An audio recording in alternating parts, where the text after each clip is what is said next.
Hello, good morning again. This is a follow-up video. This is why I have so much respect and I love my students at my academy for rescue medicine and communication, because some of them insisted that I explain in very simple words the pathophysiology of the burnout syndrome, which I mentioned.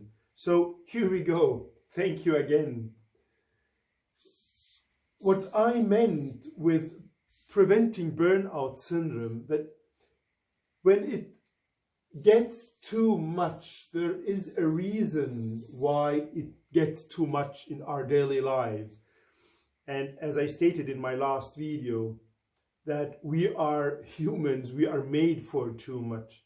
As Eddie Pinero, one of the greatest young speakers of our time, he said as well in one of his videos, when did you hear about an airplane really falling down because of turbulences? Because airplanes are made for turbulences, okay? And we humans are made, we are created, we have been created for too much. So what happens is, remembering what we talked about last time, we give output every single day to our jobs, to our families, wherever around us.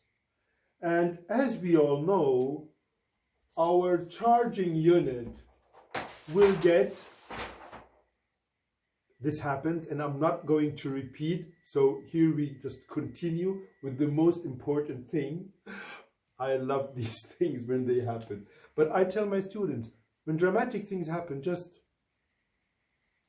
get on and show your listeners, hey, this is normal, no problem. I'm not talking about my tachycardia right now, so just keep on. Now, what I'm going to tell you is that our energy, while we are giving our outputs, will become less and less and less.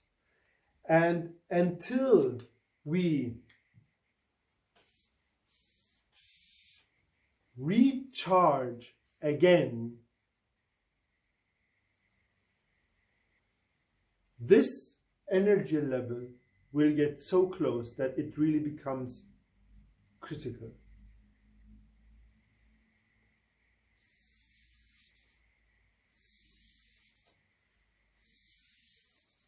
And this is what I have been talking about.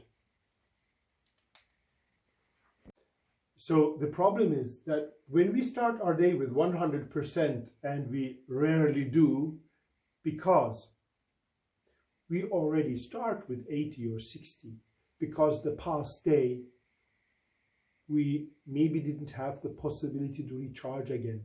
So when we start our day, let's say ideally with 100%, and the day passes by giving and giving and giving, and we are at 80, the day finishes off and we do not have the possibility to recharge.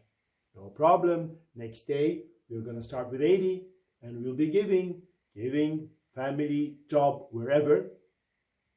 And we are at 60. Now, we still have the possibility to recharge again, but never have the time, we tell ourselves. So we wake up the third morning and we give and give and give,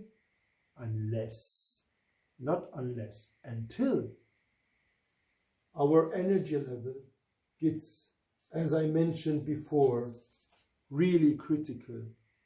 And if I fail to recharge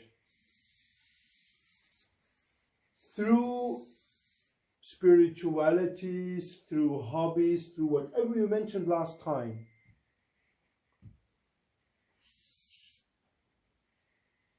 the less our energy becomes, the more recharging we need. The less energy we have, the less motivated, the less physical and psychological power we have to recharge, until it gets so low that we become anxious, we become depressed, and we become physically so ill and exhausted that we start sensing the symptoms of burnout. So, is it really about too much?